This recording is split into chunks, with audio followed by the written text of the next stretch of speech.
এখনের এই ওয়েদারে চুল পড়ার সমস্যা একটা খুব সাধারণ সমস্যা। এত চুল ঘরে, গোটা ঘরে চুল, বাথরুমে চুল, মেঝেতে শুধু চুল আর চুল। তো এই সমস্যা থেকে মুক্তি পাওয়ার সহজ সরল উপায় হলো 1 চামচ মেথি দানা আগের দিন রাত্রিবেলা 1 গ্লাস জলে ভিজিয়ে রাখবেন। পরের দিন সকালবেলা খালি পেটে সেই জলটা খাবেন। মেথির জল আমাদের চুলের স্বাস্থ্যের জন্য ভীষণ উপকারী। শুধু বাইরে থেকে বিভিন্ন রকম কেমিক্যাল ট্রিটমেন্ট, বিভিন্ন রকম স্পা, এটা ওটা করে লাভ নেই। শ্যাম্পু চেঞ্জ করলাম, তাতেও খুব একটা লাভ নেই।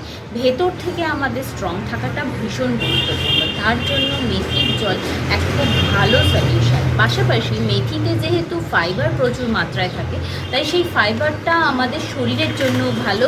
কনস্টিপেশনের সমস্যা অনেকখানি দূর করে, আবার আমাদের ইনসুলিন লেভেলটাকেও কমাতে সাহায্য করে। তাই প্রতিদিন সকালবেলা খালি পেটে যদি 1 গ্লাস মেথির জল খেতে পারেন, অবশ্যই আগের দিন ভেজানো, তাহলে অনেক কিছু সমস্যা থেকে উপকার পাবে।